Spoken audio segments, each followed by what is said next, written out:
Everyone joining us in person and via live stream, thank you for being here. All of our board members are present. The purpose of the work session is to receive operational reports from the administration and discuss matters as a board. Addendum materials include the revised parent-guardian universal consent acknowledgement form, the Rails West Federal Credit Union sponsorship agreement. So we will begin with Head Start 2025-2026 continuation grant application, annual URSA training presented by Carla Lopez and Kathy Lisbeck. Thank you. So we're going to start with Carlia, and she's going to review, as well as for our newest board member, present the training on what we call URSI. All right. Every year we do a board training. As board is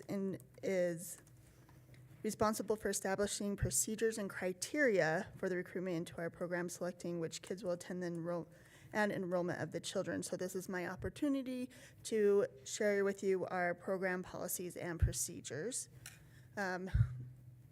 So why we train the board, Head Start Act says that the governing body will be responsible for establishing procedures and criteria for recruitment, selection, and enrollment of children, and then our performance standards say that a program must train all governing body, policy council, management, and staff who determine eligibility on applicable federal regulations and program policies and procedures. So our eligibility is determining the family's needs. The children we serve must be within the school district boundaries, and they have to be 3 or 4 years old as of September 1st. We follow those guidelines as we are under the school district. Family income has to be at or below 100% of the federal poverty guideline. We can take applications for those that are up to 130%. And they can also be eligible due to homelessness, being in foster care, or families receiving public assistance, specifically food stamps, Social Security income, and TANF or TAFI. And we are required to get at least 10% of our enrollment to be with children with disabilities. We work closely with our early intervention program to make sure that those children are in the best program. And then we look for those families with the greatest needs. So we do a lot of recruitment. We worked closely with the school district to make sure that we have information out on reader boards and also within the community. We have our website, Facebook. We've done radio and television in the past, tables at the park and grocery stores. We've tried that this past year. Agency recruitment visits. We go out to agencies, especially those that we work closest with, and give them brochures, posters.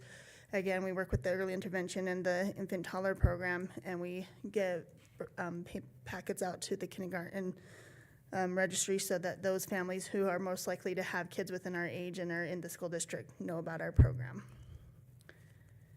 So twice a year we do training for the staff who are going to be taking in the applications. We will be starting that either the end of March, beginning of April. We have a few policies that we need to update due to some changes, and then we do another one in July when they come back from the summer break to start the applications again. Then we look at the guidance from federal regulations, and both of our staff all sign the misrepresentation or falsification of program eligibility employment statement, basically saying that they will not falsify any information, even if they're working with families that they know, to try and get them into the program. And then also our parents sign a statement saying that they have not falsified any information, and that if they do, their child can be removed from the program. So for our application, we look at the proof of age, we look at birth certificates, proof of income, foster placement documentations, the legal guardianship papers, IEP documentation, self-declaration statements for families who might be McKinney-Vento or zero income, selection criteria, which we will go over as well, as that needs to be approved for this next year. And then again, we sign those falsification certifications. Selection is prioritizing. So again, we look for the children with the highest needs. We consider age. We have classes that are for 3-year-olds, some that are for 4-year-olds. Look at their enrollment information. Sometimes they want specific classrooms, things like that. And we have a ranked waiting list depending on their needs so that, again, we're serving those with the highest needs. So our enrollment is assigning the children to the classes. If they have a request for a specific teacher, they may be on a wait list longer, because if that teacher does not have an opening and they only want that teacher, they will wait for an opening to come up for that teacher. Same for the program options. We have some who will only want full day, but we have more openings in part day, so they will wait for that full day option to open up. And then recommendations by the disabilities manager, who works closely with our early intervention and children who are in there. Once we get a child in the program, we meet with the parents and we go over their nutrition assessment and medical history to make sure that we have that updated information that we can pass on to the classrooms. We get permission signatures that we match with the district to make sure that we have all the permissions we need from parents to do the things we need to. We introduce the families to our family services, as Head Start is not just for the preschool child, but we work closely with the entire family, trying to get the whole family to move ahead. And then we go over our attendance policies, which brings us to our last point, which is the attendance. We use Attendance Works and promote attendance, knowing that if they can get their attendance improved in preschool, actually studies show that it will help them all the way through 12th grade, and they'll have a higher success all the way through their high school career. Are there any questions on that? When you say disabilities, is that mostly learning disabilities, or is it also physical disabilities? So to qualify for an IEP, an individual education plan, the state looks at, could be speech or language delays or cognitive or developmental. Just because there may be a physical disability, it does not necessarily impact their ability to learn. So it would not qualify them, that alone, for an IEP. So we look for children who have qualified IEPs. Gotcha, thank you. And 10%, we go above and beyond. I mean, we've been in the past years closer, well over 20%. Wow. Thank you. Any other questions? Okay. We are going to pull up the selection criteria. Let's see.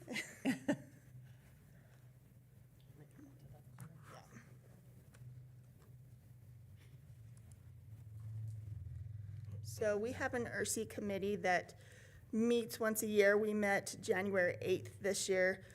We have members from all over the community, parents who are included on that, and we decide what our highest needs in the community are according to what's going on, and then we weigh that, and that is what we use to decide who has the highest needs within our community.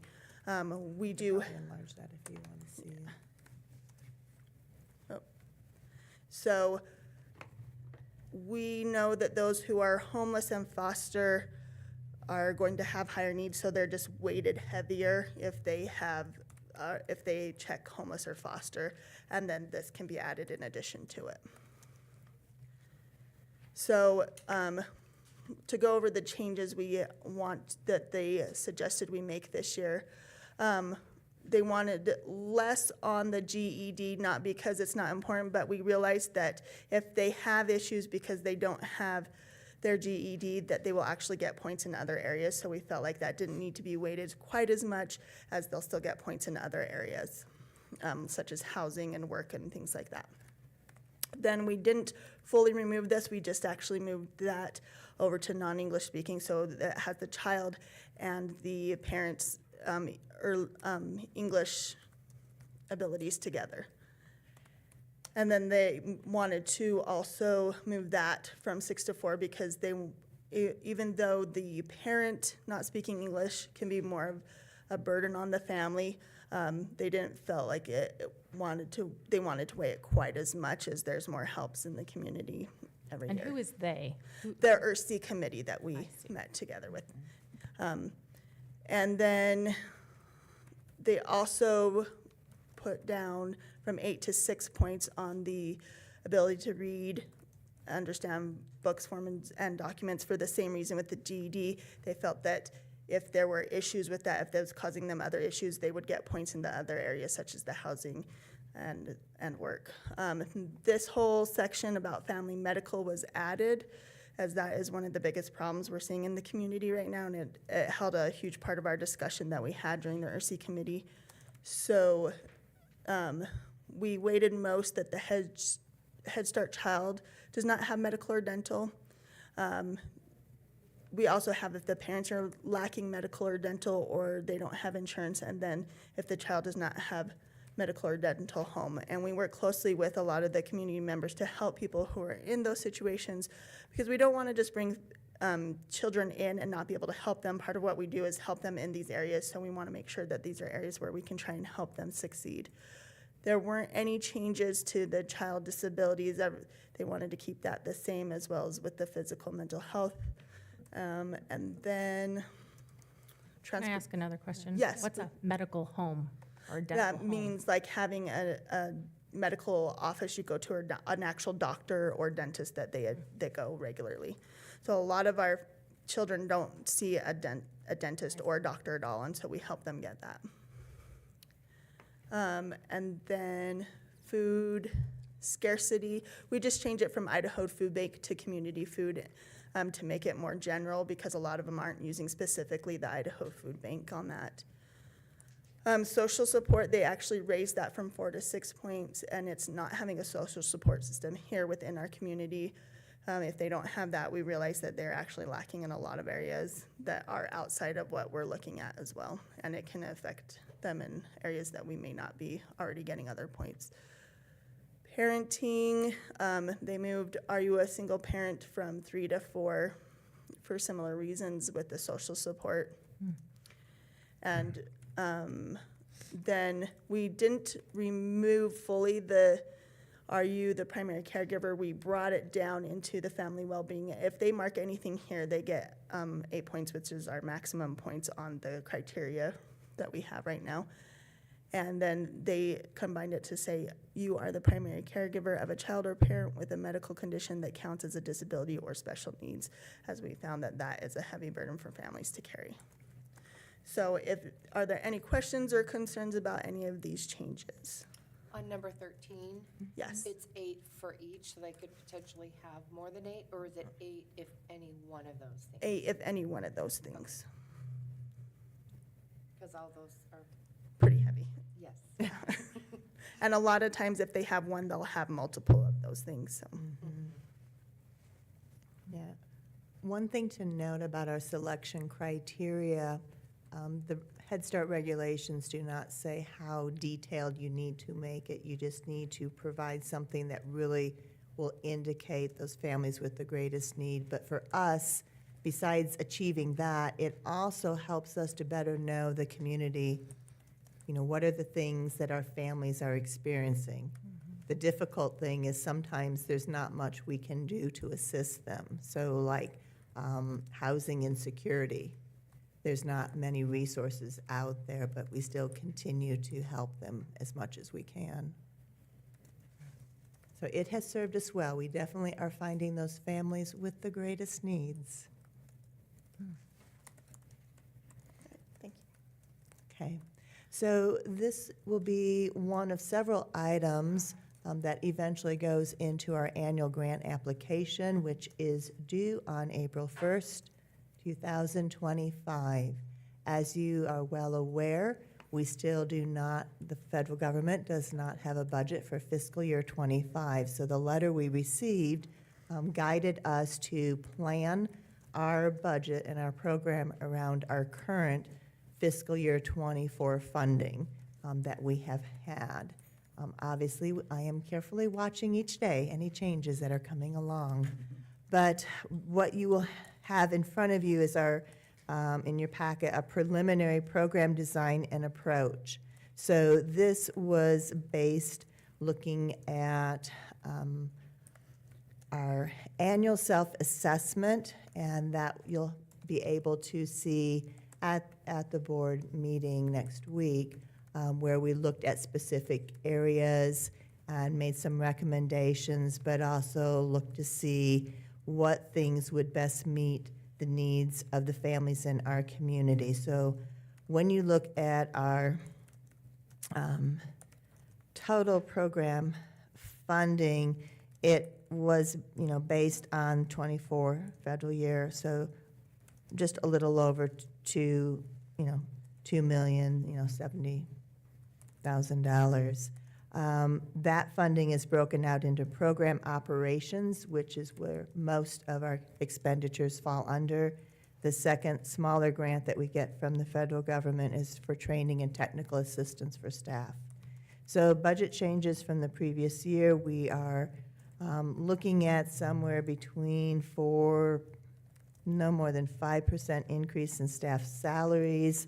A lot will depend on what the state of Idaho, the legislature finally decides as far as budgets for public schools, because we want to make sure that as all of our staff in Head Start are actually school district employees, not Head Start employees, that the wages that they earn are competitive and aligned with that of the school district. So we are anticipating, while there may not be any new funding from Head Start, I'm also putting together a contingency that there's less funding, but we know that there's probably going to be some additional funding through the state. So we will have to massage what monies we have right now so that I can meet the needs of increasing the wages and fringe for staff. And that percentage of staff salary increase matches the district? That's what you're saying? Yes. Okay. I thought so. Yeah. So fringe obviously will go up as salaries go up, but especially when you look at insurances, typically you do see some increase in health insurances. So we will see how that plays out. It's a challenge for us with having to have our grant application and budget, determined this early in the year when so many things have yet to be decided. So we know even that is close, and then once we know actual numbers, we rework it as we come back in the fall. We have been successful. Last year, programs were required to see how much of the non-federal share they can meet. Again, Head Start, the grant is awarded with the expectation it would cover 80% of your operating cost, and then the local programs are to generate that other 20%.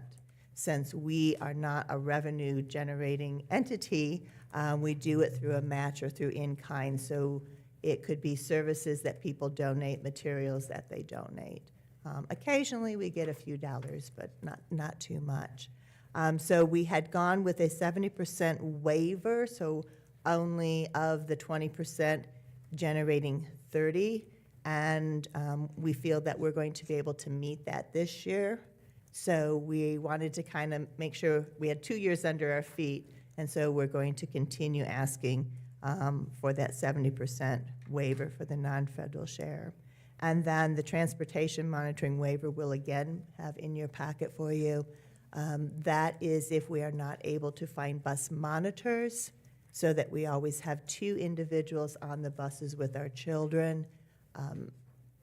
We're able to do the waiver knowing with the communication system that we have with our bus radios, and it's pretty constant that we have a good handle of what's going on, as well as the periodic supervisor monitoring that they do with riding on those buses. So that will be coming forward to you at the board meeting for approval.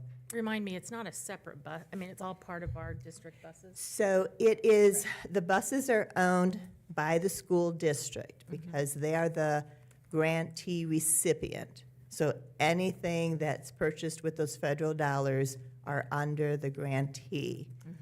So as a program, we don't own it, but we operate them separate from the district's transportation department. I see.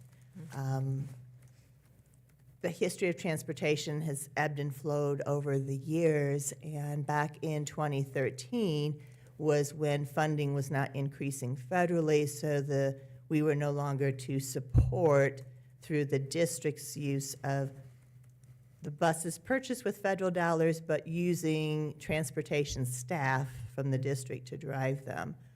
So we didn't have busing for a number of years, and then when we went to operating a full day option for children, we were able to get sufficient amount of increase in funding that we could bring busing back, and that's primarily who that busing serves, because the majority of those families, well over 70%, are working families, are going to school. So they need that transportation for their children to be able to get to and from Head Start.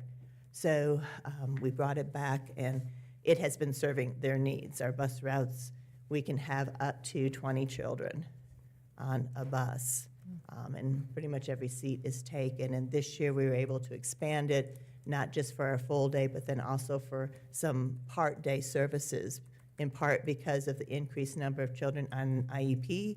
If that is written into their service, we are to provide it. Children who are McKinney-Vento, we are to provide it. Children who are foster care, we are to provide that, and all of those numbers have increased over the past few years. So the buses are running, and I've got an excellent staff. They meet all the same criteria of any of the school district's bus drivers and get the same training and follow the same regulations. So it's like the same but different. Thank you. Good question. If you ever want to ride a bus, just let us know. We always are welcome. Or you need bus monitors. We do, yes. So program design really looked at things that we got through self-assessment, and then when we came together during a strategic planning session of things that we wanted to tweak this year. And basically, our federal enrollment is still 156, same number. We serve more 4-year-olds than 3-year-olds because our mission is to get kids ready for kindergarten. Our center-based part-day single sessions are still a need, and that is where we made any tweaking this year. So our class times for our 4 classrooms, we moved back a little bit from 9:30 then to 1:30. That will help us with the transportation piece. And then the other change, which is a little bit bigger, is up to this time, we have had our 4-day classrooms meet Tuesday through Friday. Next year, we are proposing that we move that to Monday through Thursday. This is so that the time that teachers are off now will align, because our full-day teachers, we do longer classrooms Monday through Thursday and our early release on Fridays. That would give all of the teachers more time that they could meet and work together. So, and then it also helps us with busing on Friday with the early intervention, because we have to coordinate so our buses aren't running into each other at the same time during the bus loading zone, because it can't accommodate all of them. So those are really the two differences. Single sessions, we minimally have to have 128 days. We're minimally trying to add 2 days for any makeup days. So there's nothing that says we have 5 grace days for snow day. Any snow day we have to make it up.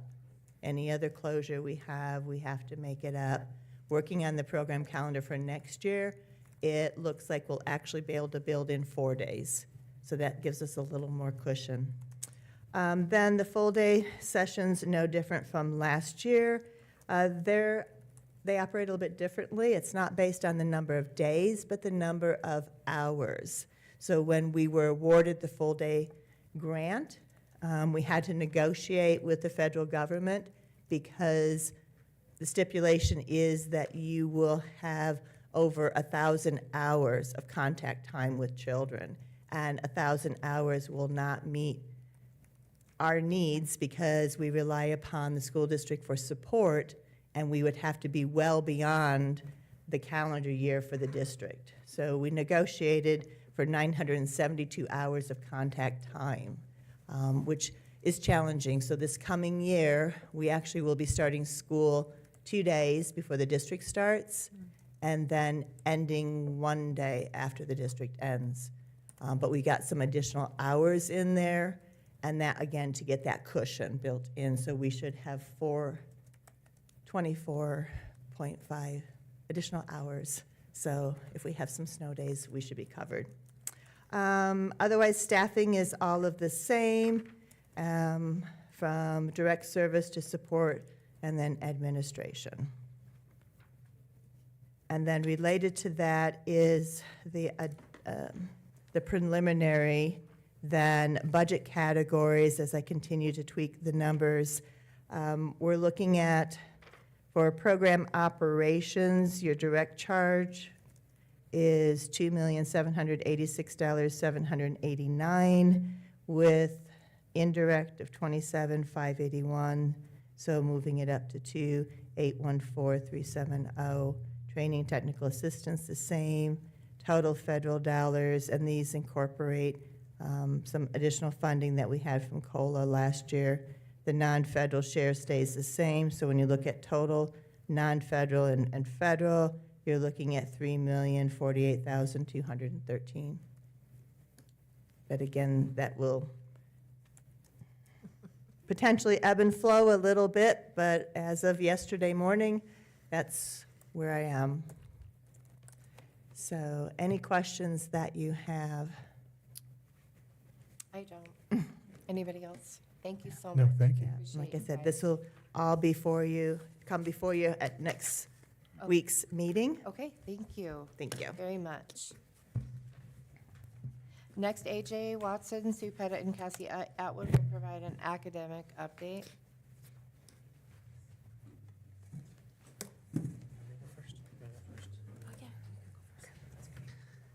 Good afternoon, trustees. Appreciate the opportunity to share with you some academic information. You don't always get that at some of these meetings, so we like to share with you some of the good things that are going on and some of the growth and areas we're looking at as far as achievement.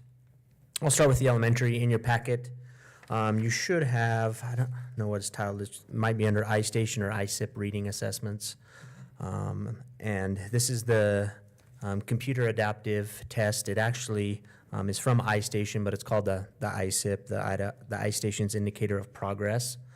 We take it at our district monthly, but this is also provided by the state for in the fall and spring as the IRI. So we track progress monthly, which is not required by the state, but it is required that all students K-3 take this in the fall and in the spring. So this information is in regards to a computer adaptive test, and it is based on if they give a correct answer, the next question becomes a little more difficult. If they give an incorrect answer, the next question is a little bit easier. It is a norm reference test, so we can make comparisons nationally using this exam, and it reflects their skill and their level in reading. So I just wanted to highlight a few things and see if you had any questions. This is for this school year. As you can see on there, as you look at that September of 2024, that we use as the baseline, that's the fall IRI. And this is percent of proficient. So the number of students in that grade level that scored proficient on the ISAP, or on the ISIP. And then each month, they take, at the beginning of the month, it automatically requires them to take the monthly assessment. It does get increasingly harder as the standards increase, so it becomes, it's standards-based, but it also becomes more difficult, so it's not the exact same test. It gets a little harder each time as they take it to meet standards at the end of the year. So as they're making growth throughout the year, the test increases in terms of its complexity.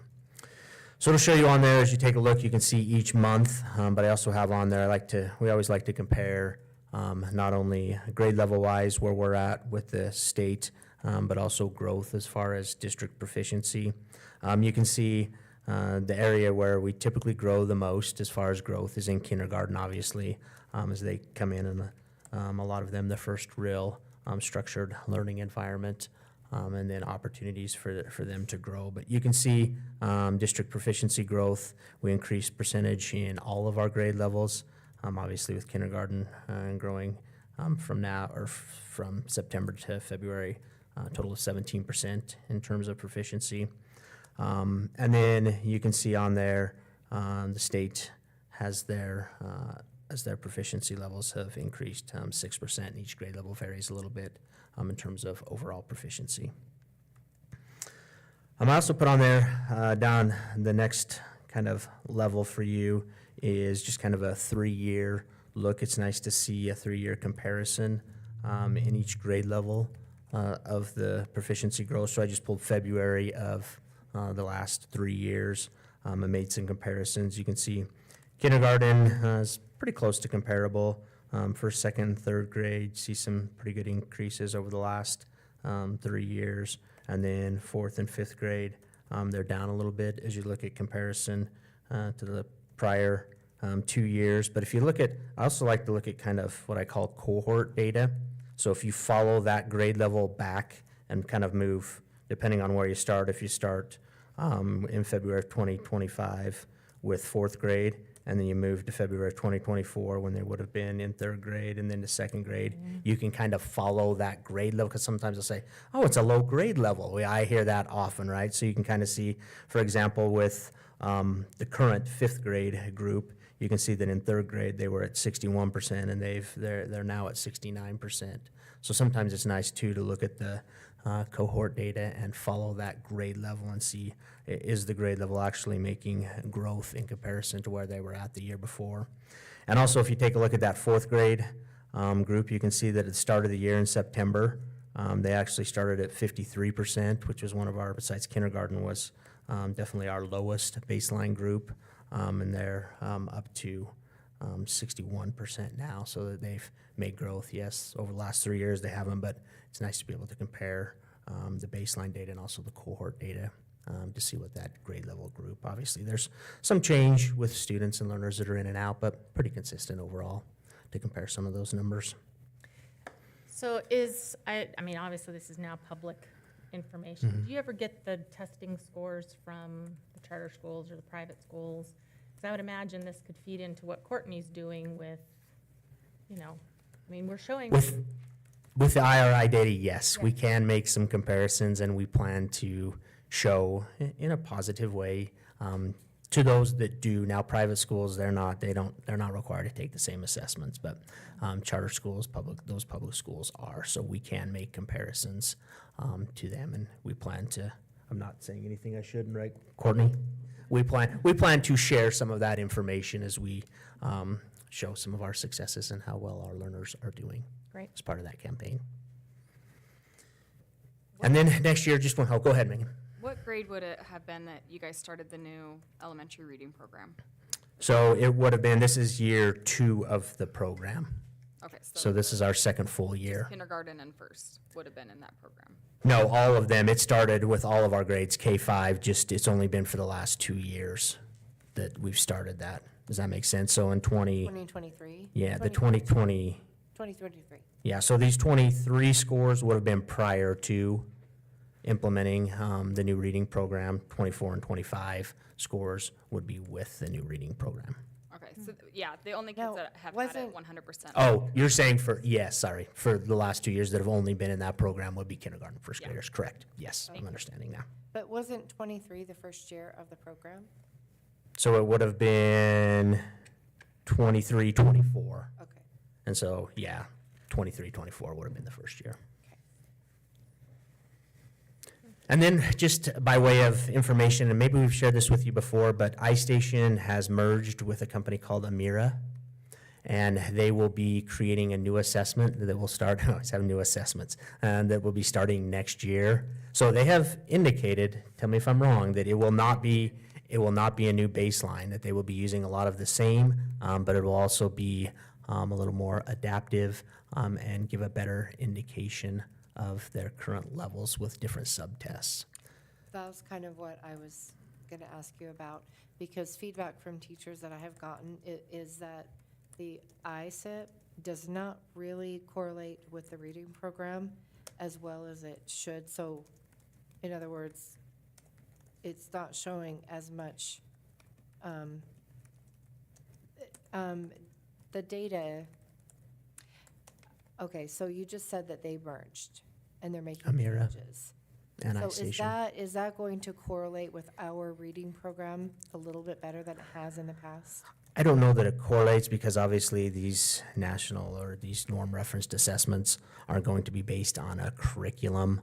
I don't know as far as you may be asking in reference to structured literacy and if it's more Our new program, focused on yeah. what we're doing as far as at our primary grades. I don't know the answer to that. I know we did pilot at 2 schools. We piloted just a portion of the test just because we wanted to see how different it really is. And there's some differences because they actually have to speak and interact with the assessment. In this one, they just listen and respond. But in the new test, they actually have to speak. And so there's some things that we're looking at as far as microphones and what you have to do, because if Cassie and I were sitting next to each other, we noticed that it did pick up information that Cassie was saying, and the other student didn't have to say anything, and it picked it up. So some things that we'll have to figure out as we move into the new assessment, but they're very excited about it, and they assured us that it is not going to be a brand-new baseline, that we'll still be able to make some comparative analysis to our current score. So we will see. That is yet to be determined, but we will see with the new, and that is the new state assessment. It's coming down from the state. Because I asked that because some teachers were saying that the gains weren't really showing in the ISIP, but they were seeing a dramatic change in the classroom.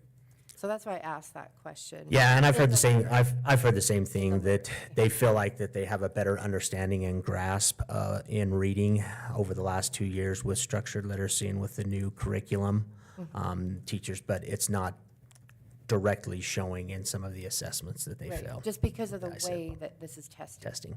Yes. Yeah. And so, okay. And that's what I've heard as well. Hopefully Now, if that's true or not, I will bet what we've all heard. correlate a little better. Yeah, it'll be interesting to see Yeah. the change with The the new growth. test. Okay. Any additional questions on the reading ISIP? Thank you. Okay, good afternoon. Sue and I are going to share some, and Sue, please jump in at any point where I deviate and go off the rails, because I can tend to do that. We compiled kind of 3 data points just to go through. If you have any questions, please stop me and let me know. This PSAT comparison that you have in your packet is a simple comparison from 23 to 24. We didn't do the standard 3-year because the 2022 fall PSAT was a paper-based assessment, and it moved digitally for the last 2 years, and with that came some calibration and some adjustments, so it's kind of a apples to oranges. So we intend next year to be able to see a little bit more longitudinal comparisons there. Overall, our district did well in both years. This year, we stayed relatively the same in terms of students who met proficiency on both math and essentially ELA, also sometimes called ERW on that particular assessment. We were similar in what the rest of the state saw, which was a pretty substantial growth in English reading and writing on the fall PSAT. There's a lot of discussion about that being more to changes to the test and the way that it was tested and assessed between the 2 years. But I also find it interesting that it also correlates with some of our ISAT data from last year, in which our 11th grade students did phenomenally in specifically English reading and writing on the ISATs, and so there's some positive direction there. And typically, we give the PSAT to both 10th and 11th graders. It can vary between schools, and especially as now SAT is not a required test to take. Sometimes our participation, and I wish I would have included the numbers, I should have for you, and I'm happy to do that. Testing numbers tend to dip a little bit more as SATs not required, and there's not as much emphasis on PSATs. However, we still get good participation. 10th graders participate, as it's a good early indicator for their college readiness, as well as helps to prepare them for the SAT. College Board has a lot of great platforms, and we have some schools that run SAT prep courses based off of that information. And 11th grade, of course, is the National Merit Scholarship qualifier, and so that's a really positive way that our counselors and our schools are able to get students to still desire to participate in PSATs. So any particular questions on PSATs? Yeah, I see 3 sets of data. 2023, 2024, then again, 2023, 20. Okay, so what are those 3 sets? So if you look at the very first set, that's taking all of our students that were proficient in both, essentially, let's just call it for sake of convenience, the math and the English and writing assessment. When you look at the next 2 categories, it's breaking those students down into proficiency. The middle 2 columns are just for English reading and writing, and then the last column is just for math. The first column, both of them are very important, and if I were to only give the first column of data to, our math teachers or our English teachers, they'd be pretty upset with me because they wouldn't be able to see specifically in the content. But it's a really good guide for us as the district to be able to look at overall, and then you break it down into both math and English and writing. So what is the makes sense. participation level? I mean, how many participants are we looking at here? I should have pulled it up, and I don't have it on me, but it's certainly something that I would love to send to you in another chart, because as I was sitting there, I was like, I should have Because then, included. I mean, other than that, participation or rates. knowing, Oh, yeah. okay, That's 80% of the kids of 10th graders are taking, I mean, do we know a percentage maybe? What I will say to add on to that, before I make a rough guesstimate, and I would wager we're somewhere at least around 80 in most buildings, but it does range between buildings as to if the students opt in or opt out, as especially in that 8th grade year, there's a fee to pay for that's collected, and so some of the schools, In what year? Eighth in grade? 11th grade, Oh, right? 11th 11th grade's the grade that Because we used to pay for it, right? Wasn't that part of the, or the The state state did? will pay for 10th, and then the buildings pay for students that participate in 11th grade. Unless I'm off base on that in my 1 year being removed from a high school. It could have happened, but. No, thank you, that's great. And if the board would like, I'd be more than happy to follow up with some of the numbers, because it would be wouldn't mind. interesting I to would be see after curious to know. SATs were no longer required, if we have a downward or an upward trend in participation. Right. Yeah, thank you. The second set, I think possibly the board's already had a chance to see this. This is just our 4 and our 5-year graduation rate. We're very excited and proud about the graduation rate this year as we topped 92. We crested 92% graduation rate. There's a little kind of interesting comparison when you see that the state's goal was 94.9%, but then in bold, in the red below it, you see 81.6, and that's because in the state's consolidation plan, there's a proposal that they're going to change their long-term trend for graduation requirements, and that would have actually said that the state is then stepping back to a first year's goal for 2024 of 81.6. The next year, I think it goes up 2%. The year after that, I think it's like 1.5. There's a chart there. And so we are below the state's goal, but we are above the state, I would say pretty significantly, 82.3%. And then our 5th year graduation rates, you can see in the second column, there's just a few indicators there to remind you that in both 4 and 5 year graduation rates, there's some outliers, I should say. Non-graduates that don't count towards our graduation would be students that pursue their GED, students that we might lose, whether it's we unenroll them due to attendance or other situations like that. And that's not counted towards, So what it essentially does is it doesn't count towards our graduation rate, meaning it does affect our graduation rate, as in we can't Negative. submit a waiver for them to be taken out of our graduation rate. Does that make sense? Yeah. well, And then the Arches program, you'll notice, they do not count towards our graduation rate in either the 4 or the 5-year cohort. In the 4-year cohort, what that means is that our students that are continuing on to Arches, they don't count towards graduation for each of the comprehensive high schools, and that hits the graduation rate of all of the comprehensive high schools equally. In 5-year, you'll notice that, and this happened to Highland for many years previous to Century, is that as Arches enrollment is moved under Century's kind of registration, so to speak, the 5-year graduation rate for Arches really just affects Century, as those students are housed under Century. Even if they graduate there? I mean, But they don't graduate in 5 years. Yep. oh, because So, they go, yeah. for lack of a better word, the good news is, because this confused me at first in my first year in this role, and I called up the state, and there's some amazing people there, and did some digging to find out, and the reality is that it affects all districts the same, 18 to 21 program. That would have to be, a board-approved, Idaho board-approved change to not have 18 to 21 programs count against graduation, because they don't meet in the 4 or the 5-year requirement. But the good news is it affects districts equally depending on the size of their 18 to 21 program. And then you'll notice, I didn't include it in here, but the amazing wizard, Robert, he's working on a process in which we will be able to more equally distribute that 5-year cohort graduation rate between all 3 comprehensive high schools. So it won't be Highland takes that or Century takes that for a certain number of years. And that's why you'll see those numbers level out in the future years. But if you're wondering what that red asterisk is, that's just to indicate that that school currently is, for lack of a better word, taking the hit on graduation rate for that. But it's the 8, there's only 8 of them, is that what the 8 means in the bottom? In the, Yes, There's- yep, and the 4-year graduation rate, so our 2024 kiddos, there are 14 across the 3 buildings, and at Arches right now, there are 8. That are in that 5th-year cohort. Yeah, that are in the 5th-year cohort. so we can't graduate them before they go to Arches? Nope. It is odd because it's such different graduation requirements. But Right. that's another conversation, so never mind.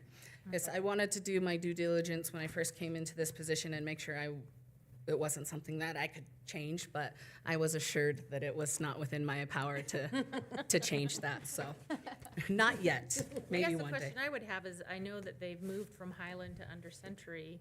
Is that something that could be rotated between the schools?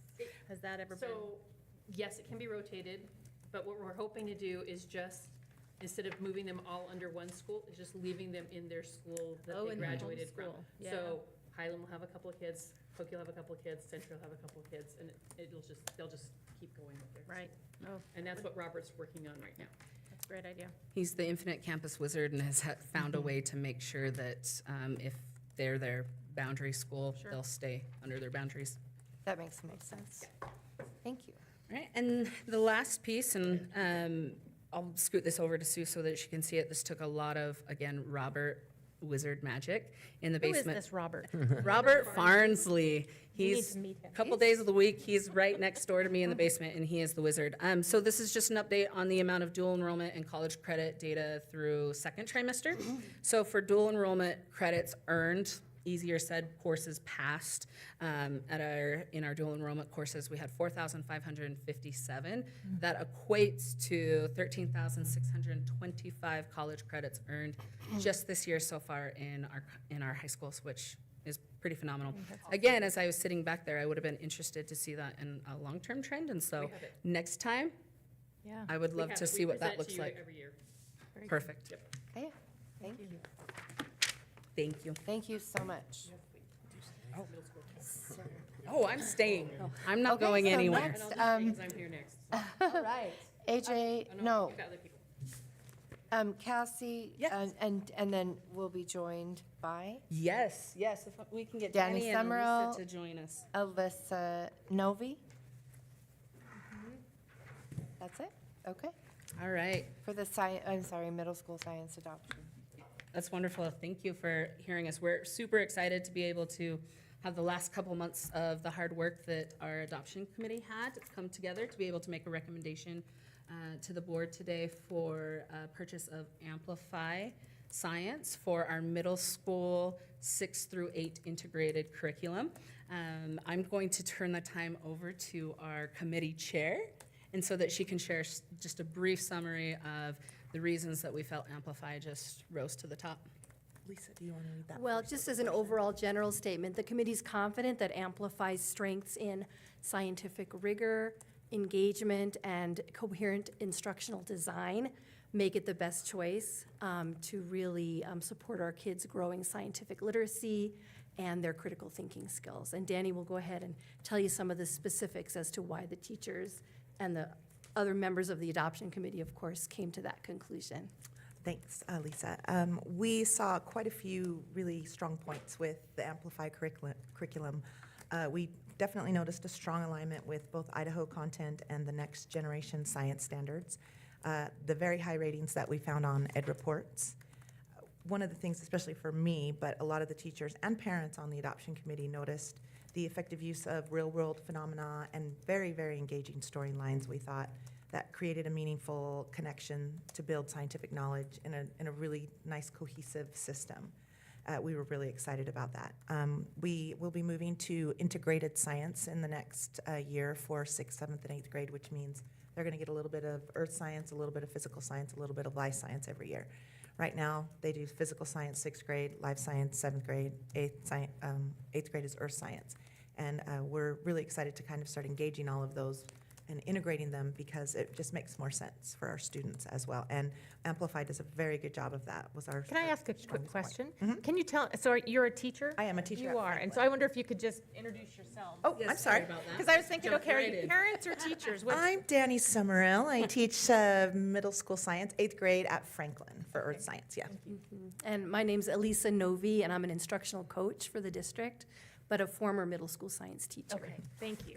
Sorry, we should have done that. No, that's I- okay. I I just wanted to should make have sure I understood the apologized. perspective you were coming from. I don't come to many board meetings. Okay. And I apologize, I don't know you. No, I'm so sorry. Thank you, thank you.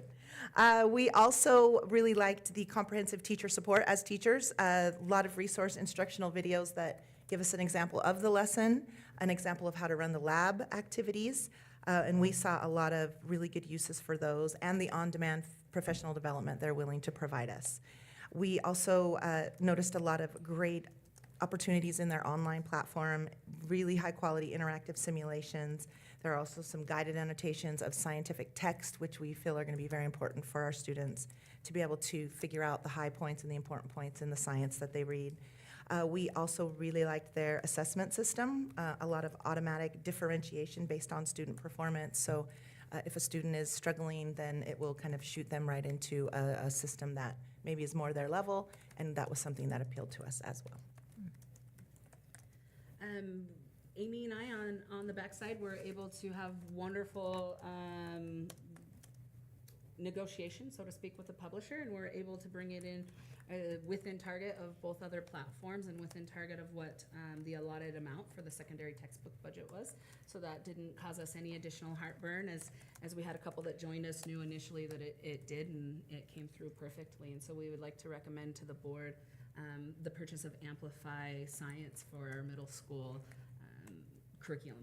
Any additional questions we can answer for that?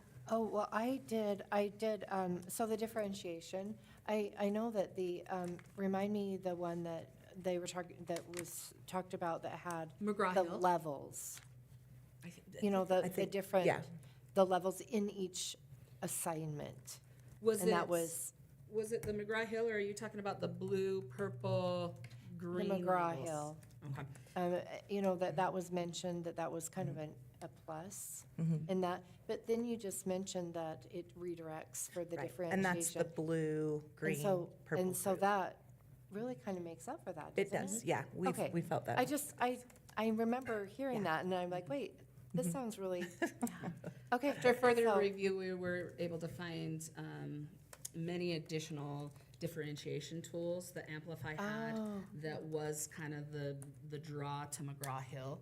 Okay, And they were a little that different. makes me feel so good, because that was the one thing that I was a little bit worried about. I thought, well, you know, that was such a plus to have that differentiation for the levels, you know, and that's such good news, so thank you.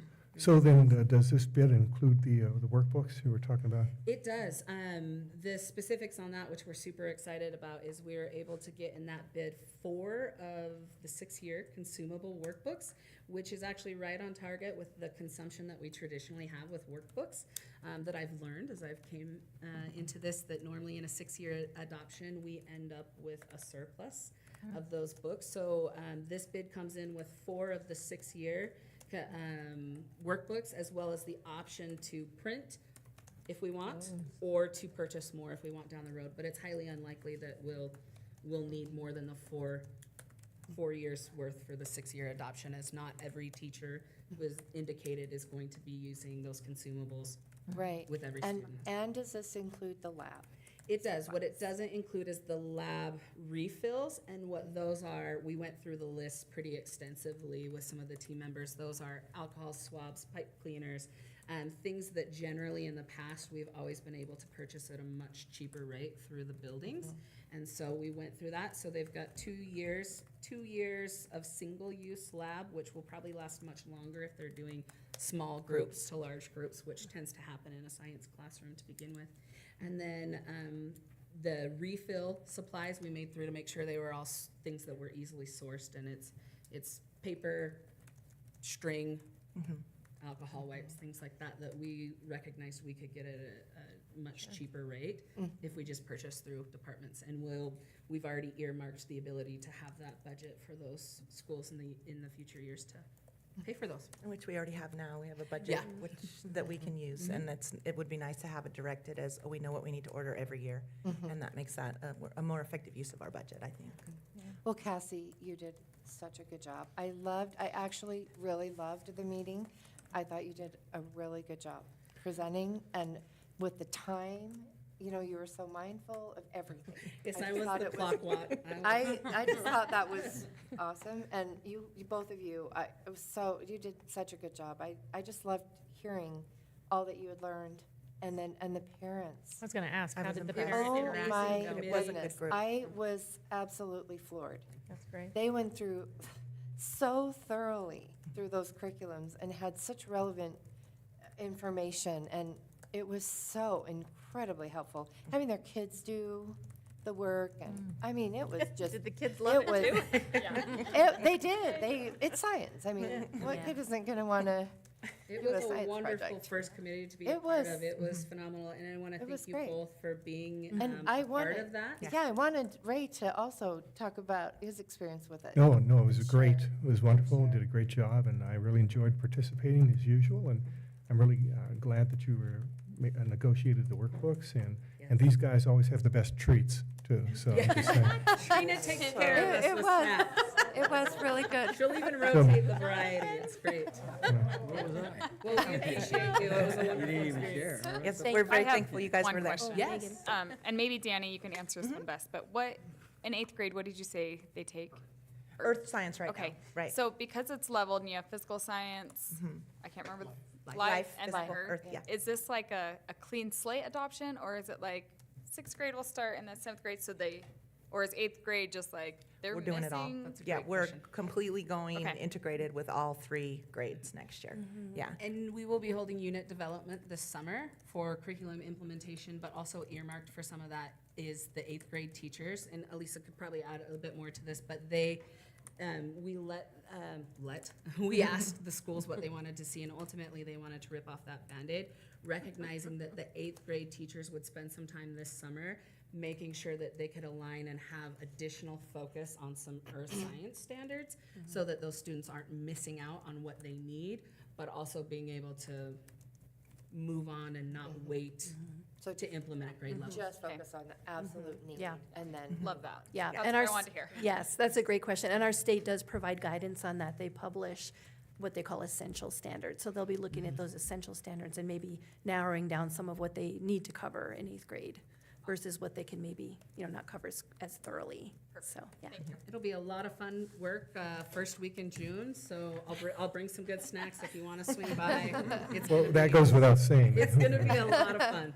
Yeah. Thank Anything you. else we can answer?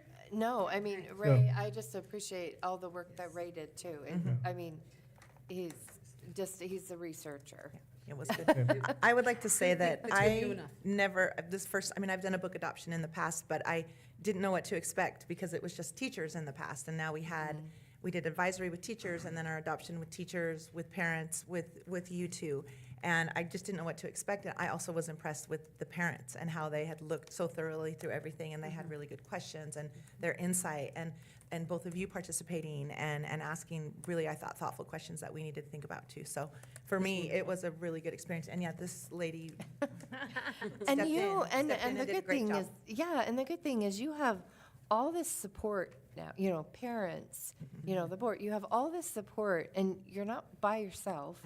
And I think it's pretty cool how all of this has turned out. Agreed. It's agree. really, really cool. Lots of support. Now the real work begins. That's right. Yes. But we're excited because we're excited about the And- program, so and the we're looking thing- forward to it. Yeah, and the thing I love is throwing the doors open and showing the parents, like, this is amazing. Yeah. It's really, I loved it with the literacy. I'm like, you have to see this. Yes, See it agreed. in action. It's Very pretty cool. It'll be So- fun this summer. The teachers really support each other well, too, and tearing apart their curriculum and figuring out how to do it, so. yeah. Thank you. Yeah. Thanks again. Thank you. Thank Thank you. So next, AJ Watson and Sue Pettit will present the revised parent-guardian universal consent form. we'll kind of tag team this, but I'll just, the best that we can. There's a lot in here, so I'm sure we won't go over everything, but you have in your packet the kind of the revised parent and guardian universal consent. Also want to thank Renee because she provided a red line one, which I think is much more helpful because it was, even when we were highlighting all the things, and I'm like, this is a lot of change in here, but most of it is really for explanation and details. So I'll kind of give you a little background. As you remember, we approved the consent right before the beginning of school last year. 1 or 2 days before we actually needed to start, and we just made it, hey, we're going to get this out to parents. We need them to fill it out. We need to get things started and going. We had a lot of questions, obviously, which we were felt, great and wanted to answer for parents. But we thought as we move forward into this year with kindergarten registration, getting ready to start online registration, the goal was to move this into our OLR, as we call it, or the online registration infinite campus. So it was electronic. And as part of that process, we thought now would be a really good time to help clarify some of the information so we don't have the same questions over and over again. So the majority of the information in here that you'll see red line or the blue that's been added is to help with clarification and provide additional information for parents from the feedback we received from schools, from the secretaries, from the administrators, because of the questions parents had, to try to really be very clear. If you answer yes or no, here is what you are answering yes or no to. Are you agreeing to be just in the yearbook only or to other media? So we tried to clarify the best that we could so that as this goes into our OLR online registration, the parents really actually know instead of having to call or continually ask questions like, I have no idea what they're asking here. That was really the intent of this. So I'll let Sue, she can maybe identify a few of them. We also wanted to make sure that we clarified, because some of the questions aren't relevant for elementary. They're just secondary. And when we initially set it up, some of the questions like the sex education was in the elementary part. Well, that really shouldn't be there. We do not do, and that led to more questions and confusion. So we wanted to just clean things up. So I'll let Sue address some of the ones in here. So we did redo, like I said, we did redo a couple of the just cleanups on the first 4 or 5 pages. The sex ed question, we put it in a section, so if you answered that you're in 6 through 12, then you get that question. If you answer K through 5. 7 through 12. 7 through 12, 7 through 12.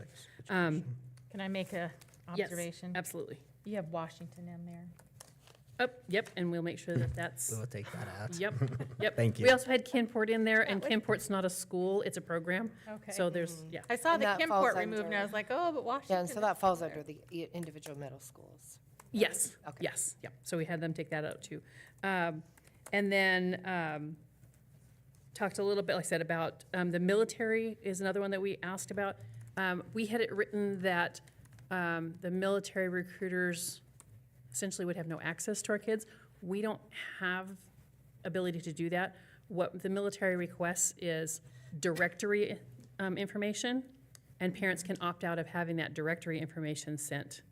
And so that's what we changed that question so it is the directory information. Because when they're present on campus, They're Okay, at lunchtime and we say, there's these lunch presentations and the kids can go to any of them. So, but it is that specifically, it's that directory information. And then, like I said, we fixed the sex education so that it's only for secondary students and gave them exactly more information than just yes, no. That they'll have an alternate assignment. And what happened this year, if they answered no, we actually reached out to them and said, these are the topics we're covering for the next 3 days. Are you sure your child should not be a part of this? So we gave them a second opportunity to be able to say, no, I really don't want them in that. Okay, great. If they said yes, then we went ahead and gave them that instruction also.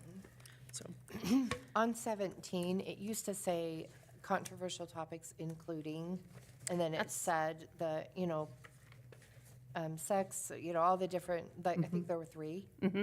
Can you add that back in? 'Cause That's what my I for think this, it's for this just- survey one? Yeah, because I think it just would be more clear, because I think it would raise questions like, what do you mean by controversial? And who decides what's controversial? What's controversial, what's not?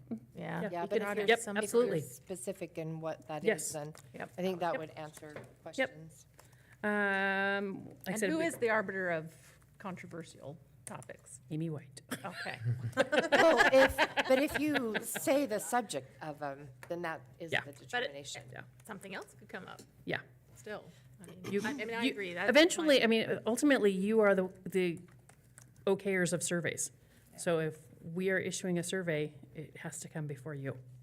Oh, So, get Amy a little. you're it. I mean, the non-controversial ones, though, like, if it's just strictly like academic, that's superintendent approval, but Yeah. anything controversial. No, I think board. this looks, Like I said, we cleaned up some language on the permission for photography and audio and video and electronic images, just so that they knew exactly if they said yes, no, or no just to the yearbook. We had lots of questions on that one. I love the insertion of the policy and procedure numbers And, that people yep. can reference if they. yep. Same thing with the permission for daily work. The first aid, we had lots and lots of questions on this one, so we tried to make it as clear as we could, that if you say no to first aid, that means no Band-Aids, no ice, no, and you're only okaying for mild first aid. So you need a Band-Aid, you have a splinter, you have an owie on your knee, we can give first aid for that. These are really common things that we see in elementary that I would have a hard time as an administrator not providing an elementary student with some of the, I mean, their nose is It's- bleeding. yeah.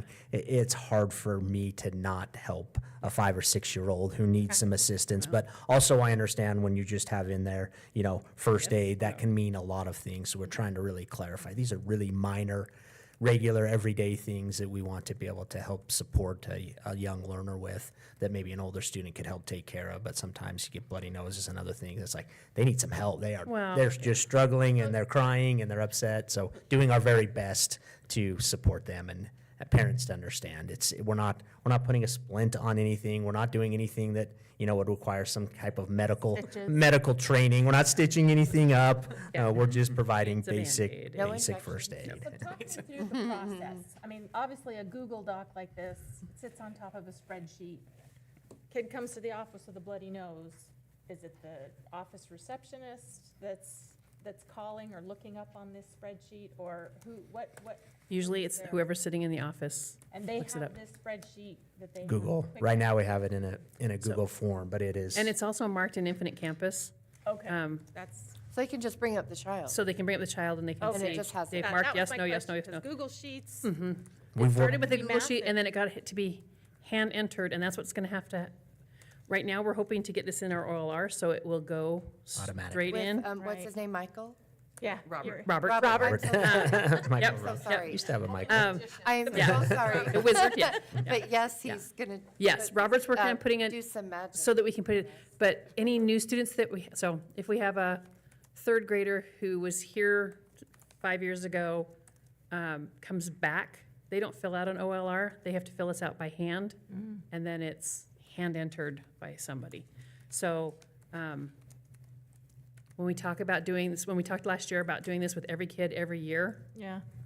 that's hand entering 12,000 kids' information every single year. So when you said 6th and 9th grade and beginning in elementary, thank you. That's a- Because that's, yeah, it's. And do they Oh. understand that? Is that? No, in there? it's actually not written on this. That's And what so I I was was gonna ask if you could add that at the very top. Hmm? It says this will remain in effect indefinitely, basically. We And can so fix- if we yeah. could just specify, it'll remain in effect Well, through it's- elementary, through middle, whatever, however. So you in say that. 6th grade, they're offered this, but if they choose not to fill it out, we're going to keep whatever they had in elementary school current. I could just add that parents have the 'Cause- option to Uh-huh. fill out a Because I was renewed. thinking that we wanted to require them to fill it out at the beginning of each of those, so that we have our current Tracking them information. down, No, I think that what we ended up deciding in policy was that we are required to offer it Okay. prior to 6th grade, prior to 9th grade,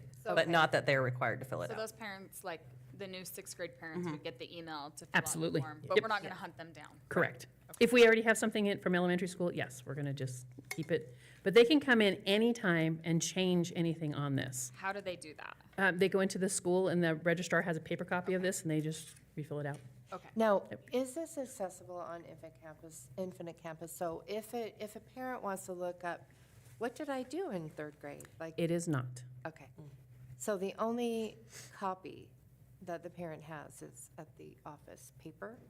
Paper Will or, that change when it's integrated into Infinite Campus and the registration process? it still won't be visible on the parent portal, to my Can knowledge. you add Robert, something can I to just Google add? Forms? Did Robert hear? was actually talking about something today when we were meeting with him that he's looking at that would make it so that they could see yay. what Good. responses they put in. Perfect. The That's what initial I really- OLR. So that's, he said We he asked that thinks too. it's possible. We've been checking on it, and as he started working on this, getting it in the OLR, he thought that it would be possible for that to be included in some way. He had some technical jargon that I Yeah. Yeah, I try think to the repeat, original but- form that was sent out in Google Docs does shoot back They do. an automatic response to the parent that filled it out, or to the email that filled it out, that here were the selections. So the if they responses. saved that, they would have it, but Gotcha.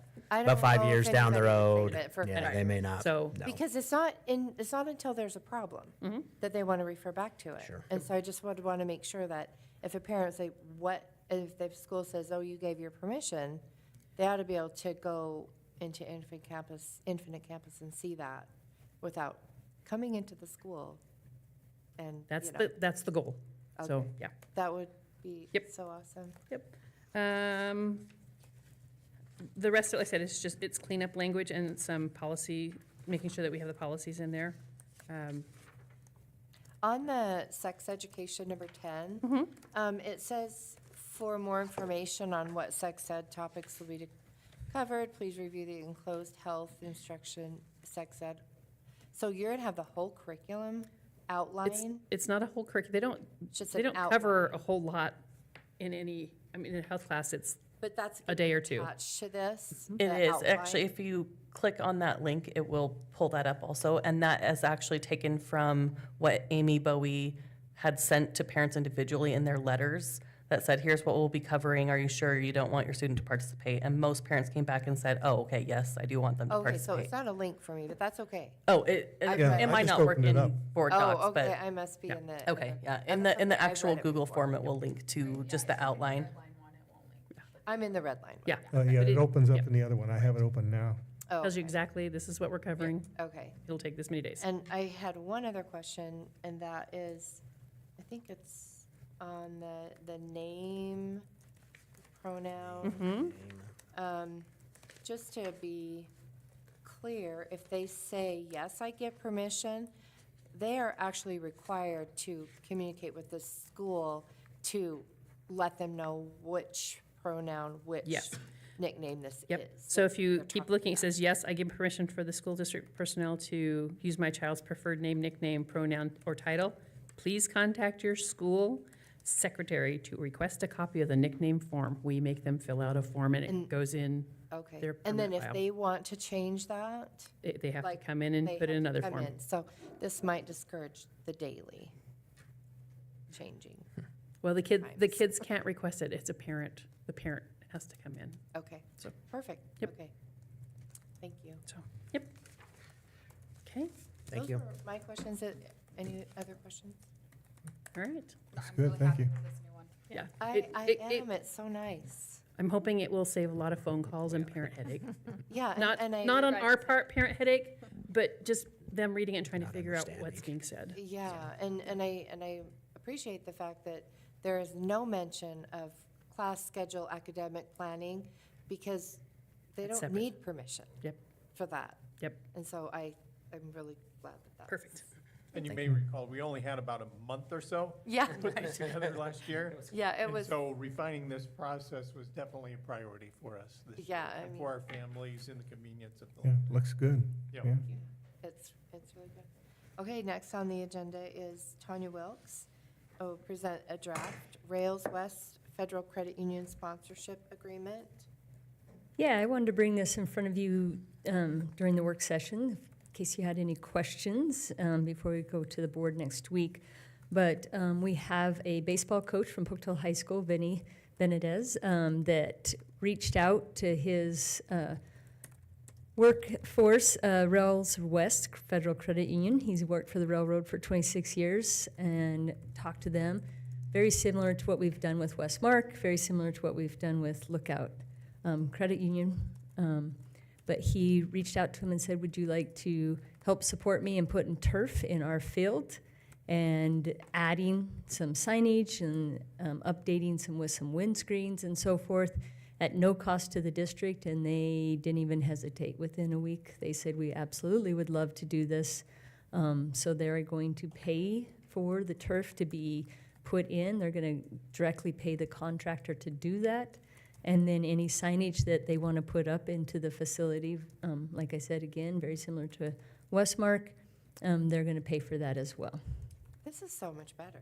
Yes, it Is it not? That's going to be awesome. I And mean, it truly I is won't- about the I don't want to relationships. sound unappreciative. Like if I went and, This you know, is really awesome. yeah, you have a coach that's been with us for 20 years, very solid, very well known in the community and has impacted many lives. And, you know, worked for the railroad for 26, so they just thought this was a perfect fit. Yeah, and I was going to ask for the truth in lending, but it says they're directly paying the contract. Absolutely. That's And really- that's, you know, I really talked to him about, like, we will work hand in hand in what we can do. The funding is just not, it's just not there. We'd have to have 100%, and they had no hesitations. That's so cool. So, tell me where that field's located. Is that the one right by Lookout Field? Yeah, it's Your right Hawthorne? behind Hallowell. Mhm. I thought it was Hallowell, but. It is not Hallowell.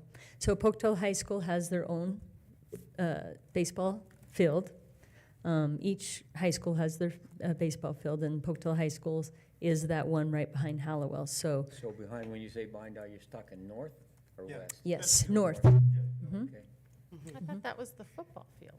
Football field is on the, West, if east. you east-south side of Hawthorne, and the baseball field, if you go there, is on the west-north. So Northwest, and I was thinking Yes. that that the football was the Southeast, southeast. yes, correct, I mean, I thought it was the southwest, actually, so I'm southeast. directionally challenged, so. Okay. Okay, Does that so make sense? That is, yep, I'll that's, have to go, I mean, I'm at Hallowell all That's- summer I long, am. and so that's So why I was Hallowell is surprised. just such this unique situation with the city, with Legion, with Grays, and with us. So there's not any one entity. Because don't we own the property that Hallowell sits on? That's a Isn't that the very, land, right? that's a very long discussion that I could never really get a good answer to. When I But do we first lease it? started, Do we I lease tried to it bring for everybody. Legion and- But, Yeah. but is it kind It's of? grandfathered It in is and the it's school district complicated. property with an indefinite lease to the city of Pocatello. Yes. But is there But we- something in state law where, you know, if you build a house and live on something for so long? Squatters' rights. Not with this. Squatters' rights? I mean, does that apply to this? I looked I mean, into do we it in really own it detail, and we own it, but we have no, yeah. Does anybody pay money for it? Is there rent? No, so we use it for free, and so does the Grays and Legion. I'm not sure that relationship, but that's part of why we do have our own fields as well. We use it for sure, and we'll continue to use it, and but we're gonna play all of our varsity Pocatello High School games now at the Rails West Federal Credit Union Field. That's great. cool. Well, I've always, you know, made a big deal about accepting donations. Yeah. And I'm always for that, so this is Yeah. great.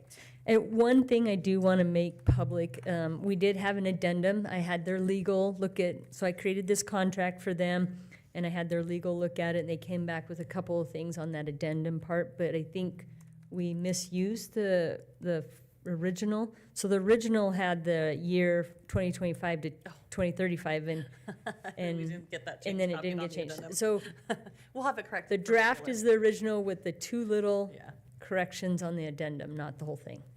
I see. Does that make sense?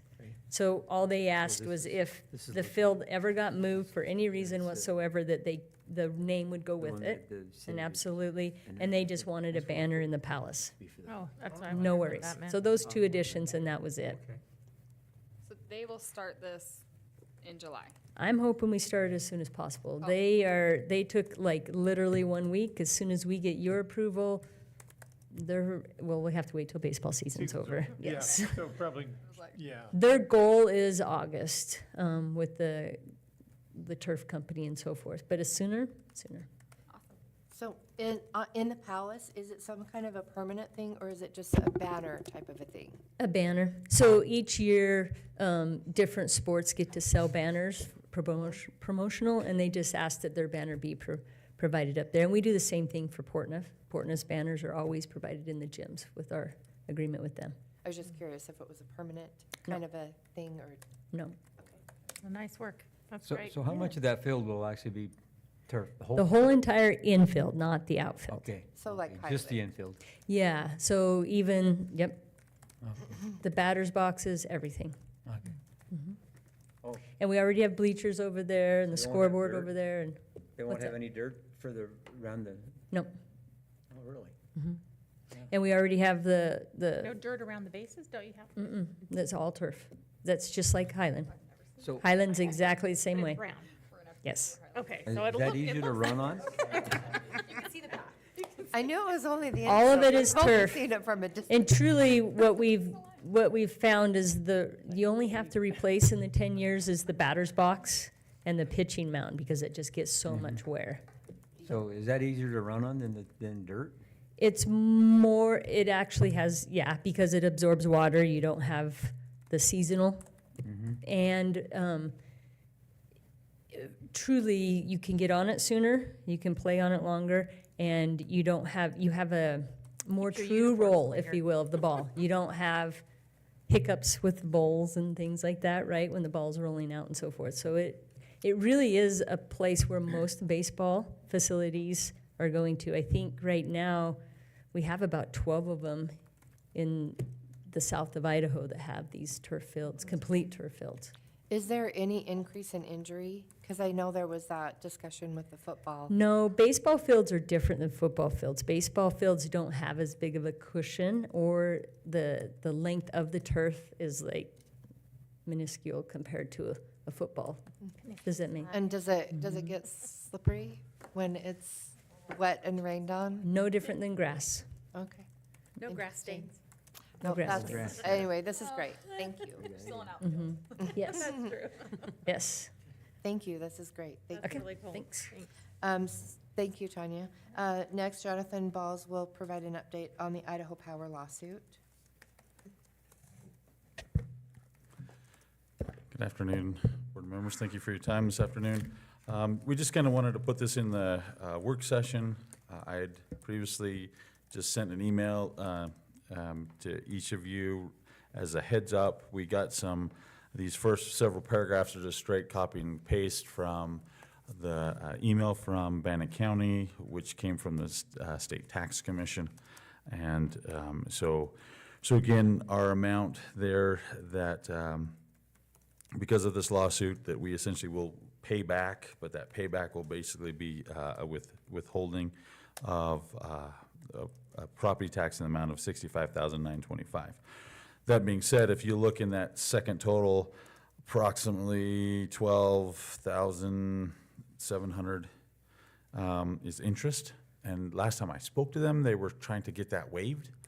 And so I will follow up. I hadn't heard back from them. As you can see, with all the taxing entities, that's very large. But again, we do not, would rather not, and I think that's the census I got from you, that we will not issue an additional property tax levy to recoup this amount that we have to give back to Idaho Power. Thank you. Are there any other questions or anything?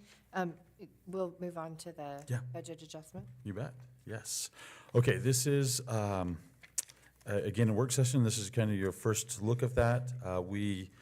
Next Tuesday will actually technically be a budget hearing, and that's where anytime we adopt or amend the budget, that is a budget hearing. This first document in front of you appeared in the Idaho State Journal last Saturday on the 8th, and will appear again on this 15th, this Saturday, ahead of next Tuesday's meeting on the 18th. This first document again summarizes in that first set of columns, the general fund being our largest, with the adopted budget on the left-hand column and the adjusted budget that's proposed in front of you on the right-hand side. And then that double set of columns on the right-hand side are basically all other funds. As a reminder, those all other funds are definitely larger than they've ever been before, primarily because of our modernization fund, because of the Highland rebuild there.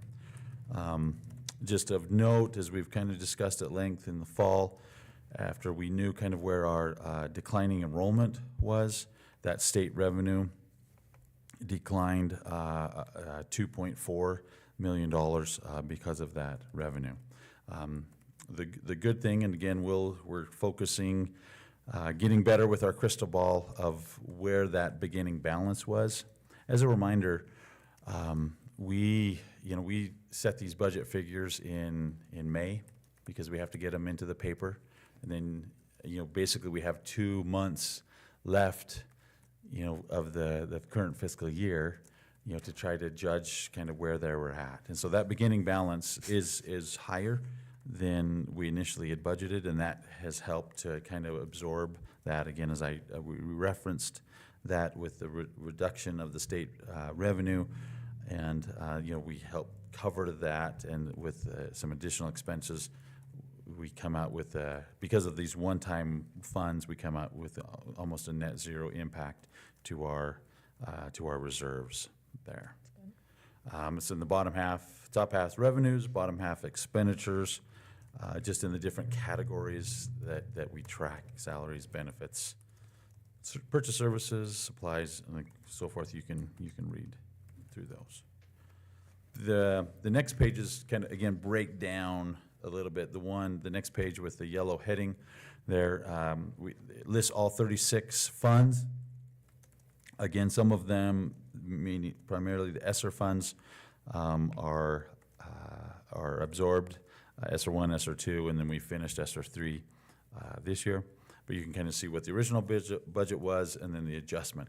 As a reminder, we still, of course, do follow all accounting standards, but the easiest way to understand our budgeting process is basically the revenues have to equal the expenditures. And so it has to go somewhere. And so that's, that you'll see there, that's where we have some contingencies, some reserves, some unappropriated balances, and they're just accounts there. So again, they balance. So when you see those, the adjustments are both in the revenue and the expenditure side. And so that lists each one individually. The next page, kind of with that peach beige, is again a little bit more detail into those adjustments. You can see there in the general fund, literacy was a little bit less. Again, that because half of that is kind of tied to enrollment there. Again, adjustment to the actuals are there. And then if you, again, by fund on this left-hand side, if you have any questions, this is a good review of, all of the different funds, programs that, the district has at its disposal to educate our learners. And there are two. Explain to me the Yeah. negative on the ESSER fund. Did we overspend, or why, what's that 600? No, so thank you. That's excellent. Are you it's down on 250? I On believe. page 3, yeah. Yep. Yep, 250.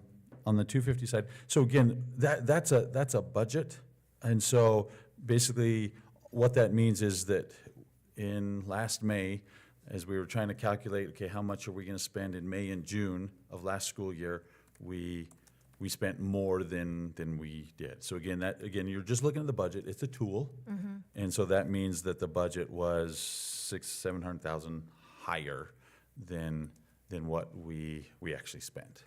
Okay. Does that make sense? Yeah, okay. So again, these are budget. Budget, not actual. Yep, so I'll tell you exactly how this is. So this budget amendments come 7/12. So it was the end of January that we kind of took this line in the sand, trying our best. So we knew some of our expenditures and revenues were concrete. Again, even these a budget amendment looks, okay, what are we gonna spend in the next five months to finish out the year?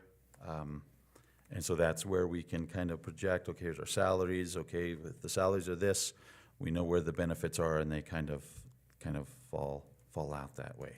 Some of these are brand new. You know, for example, we didn't get our federal specific allocations until October.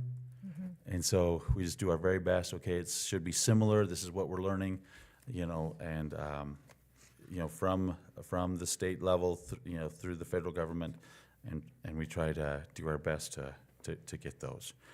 A lot of these larger adjustments come because as of 6/30, in that end of our fiscal year, then we can true up all of our accounts. Okay, this is actually how much we had left over. Again, we're doing all much better as polishing our crystal ball. Again, I must give credit to Michelle Leiby, our accountant, because obviously these adjustments are happening starting July 1st, you know, as soon as this new budget happens. And also Kate Teeter, and myself working together, we each take different funds. I get the 100 fund, and then they get the 420, and then they spend a lot of time in these other funds, which have a lot more movement, albeit a little bit smaller, but still a lot of movement that has to be tracked, and so forth. And the ESSER 3, when Yes. will that be zero? So again, those. Should be this year. Yep. So again, this budget that you're amending started July 1st. So that's how we were able to say, okay, July 1st, we actually had this money. So we have spent it all. So next year's budget, you'll see zero in there. But again, the amendments that you have in front of you started July 1st. And so that's how we can true up that account. Okay, July 1st, we had this amount, and it was about 700,000 less than we thought. But it's not that it didn't go anywhere, it's basically we spent more in, it could have been on bleachers, you know, anything in May and June that we didn't necessarily anticipate. So this is probably a rat hole of speculation, but literally while we were sitting here, there's the announcement of a huge obliteration of the Department of Education. Sure, okay. How do you envision if they do shut down at the federal level? Okay. That's not on the agenda. Well, so but only in that can we it's In the way of budget. add in it the way of a to budget. future? You know, which of our funds are federally Okay. impacted? Well, Impacted. Sure, yeah. sure. I And guess I would point out the money isn't gone. that's where I was It headed. just Yep. goes back to And that's the what I've states. learned. That's what Okay. again, trying to learn. That's what I'm Remains at the understanding. state, So we have We're a in, say over yes. how we want to spend that. We're in uncharted territory, you And know that's what that. I'm asking, is And that, so is that your understanding, is that the money will go to the state, and then That is depending on what legislators or Department of Ed? Yes, that's what I understand, is I've read that, you know, basically starting in January. Is everybody good there? Any alarms? Is that my, what? No, So that's mine. our Title I, that's. Yep, Title II. It would have been um, ESSER, but that's no longer. Correct. A lot of the 270s is where that starts. That's Title III, Title IIA. If you kind of look back on the yellow sheet. Head Start, Yep, that's definitely Head Start, McKinney-Vento, helping our homeless. child nutrition, Child is nutrition, that state or federal? that is federal through the FDA, right? Yes. Oh, okay. Yeah, Federal Drug That's all, I'm just Administration. trying to understand where some of these Nope, buckets. basically, a lot of the two, USDA. thank you, FDA. Yeah, yeah, Thank you, okay. sorry about that, yes. The US Drug Administration, we get our money straight from them. Special ed, Special ed, yep, so thank you, that's more in the 260 range, 265, well, that's 257, 258, IDA Part B, definitely, that's the special ed, sorry, 255, so it's all mixed in there, so 270s, 260s. okay. Medicaid, there's even at the state level, some Medicaid legislation going through there, so we're kind of watching that as Chris, closely. what is this forest, Yep, so we actually have. federal forest? We get federal forest, yep, we get, that's 240, 220. 220, thank you. Yeah, so we, what did we put in there? I think we get 25,000 a year for that. Interesting. We use that on As far as facilities. what it means for budgeting and, Yes. yeah. I guess the main thing I'd say is it just makes it a little bit more challenging. You know, whereas before, man, you usually could count on a budget being, when I first started, it seemed like it was pretty stable. But not in the last maybe decade or so. And I think we all want more local control, right? Yeah. So we'll, So I'm hopeful that Mhm. this will be a really positive thing for us, and we know our needs at, Right. our level, and hopefully. yep, and even, even at the state level, we're watching some of the student weighted funding. But there's some line items that, that we use for professional development that are being rolled into that. And obviously, we're still gonna have professional development, and so we, we'll work to. Just comes to us to in a set that different budget. way. Yes, comes through a different avenue, that is correct. So, there at the federal level, we'll watch for that same thing as well. Thank you. You're welcome. Thank you, that's. And the last one is, again, more just on the general fund, the little green at the top, again, showing the differences that you have there. I guess I will highlight those last three. Sometimes you ask me, and this is a good reminder for myself, again, what is the contingency reserve? Well, it's 1% of our revenues. Unappropriated is 4%, and then all the basically the balancing goes into the appropriated fund balance. There in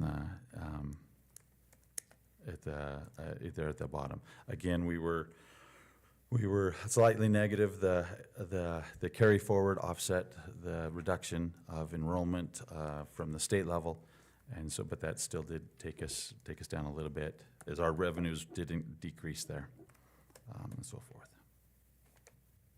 So this will be on your on the agenda up for action. I don't anticipate any modifications to these unless you feel there's anything that would help in clarity, anything. We'll quickly review those next Tuesday, and then see if any public have any input during our budget hearing. And then these amendments for the 24-25 school year, we'll do that. And then I'll just mention, as now we're obviously watching the legislature and trying to set next year's budget. We'll start that. April is a huge budgeting, getting ready to get that set. So again, future board meetings will kind of show our projections of what the state funding is looking like. Again, we'll try to look to watch AJ's kindergarten enrollment. Sorry, I say AJ's, but yeah, the entire district. They're his kids. It's a full team effort to try to get as many kindergartner. But that's key to those kids starting. And Ms. Fisher has a campaign regarding that kindergarten enrollment as well. So. All right. Is there anything else or anything else, or are we? I think we have staffing update, Mrs. Meyer. Oh, okay. Oh, I'm sorry, Brenda. That's okay. Brenda, I see it here now. So I wanted to be able to share. And you look so cute. So, staffing update. All right, so actually, I have some really good positive news when I think about the Washington situation and where we've come. I can honestly say, as of today, I have only one teacher left to place of the 13. My goodness. I know, I'm super excited, and, it's just been a process that has been really impressive with their staff and with Angela Stevens and AJ and everybody who's been a part of it. At first, if you remember, it was going to be that they each had 2 days to think about a position, and then the next person would go, and I had a rotation planned. They have worked so well together to be able to make those decisions at a more rapid pace so that the next person didn't have to wait as long. And there's some real excitement for some of the places they're going. For example, 2 of them are going to middle school. We have one teacher who is going to go, and she'll be Alameda, 8th grade science, and one that will be at Hawthorne, is a Hawthorne 6th grade. And so, and kind of an interesting, the 6th grade at Hawthorne is a 1st grade teacher currently. And she is so excited to go and try something different. So anyway, I'm just excited to know that they're all placed except for the one, and the one that's not placed, I feel real confident that, you know, again, it's just middle of March. I know that I've been pretty panicked thinking it wouldn't happen, and I had to go back and look at some other numbers, and we'll be okay. And then in the classified, we've placed all of the paraprofessionals except for 5, and I meet with them on a regular basis. I send them every new update of when a job comes up, and I tell them, you know, don't feel like you have to take it, the first one that's offered. I think at first they were a little nervous, like, do you need me to make this decision right now? And so those jobs come up a little slower than the certified jobs do. So my concerns for them are minimal as well. I think that we'll be good in that respect. So, and then otherwise, like the counselor and those positions, I know our food service people have been placed. We have, I heard today, we have an opening in one of our elementaries, so I know that our custodial staff will have a position. And so it's really falling into place as far as making sure that they're placed somewhere before summer and that they can have an idea and a good plan in place. And we have a good plan in place of getting their supplies where they need to be and those types of things. How many took the early retirement? Did we end up, do you have a count on that? I'll get you the final number. I'll send that. But People that were going to retire anyway. yeah, Yeah. and there. I was always hoping for a few, but it really did help get the ball rolling sooner, right? Like we wouldn't be sitting with just one job open if we hadn't, because some of them would have just waited. You know what I mean? It sometimes just isn't as big of a priority. Any questions on that? Well, I would just be so happy if my child was struggling in reading in 6th grade over there and got a 1st grade teacher. Right? Yeah. That's So- really cool. I really wish we had more of that structured literacy ability in the upper grades. Well, I think it'll be kind of to neat for kind of some of them. review. And then a lot of them have honestly been able to go in the same grade level that they've been in. Oh, And so that's cool. that's worked out well if that was what they chose. Well, middle school is where I wanted to teach. So. Okay, any other questions? Thanks. No. Next is public or written comment, and we have none. So there's nothing else. Is there anything else? That concludes this meeting. I hereby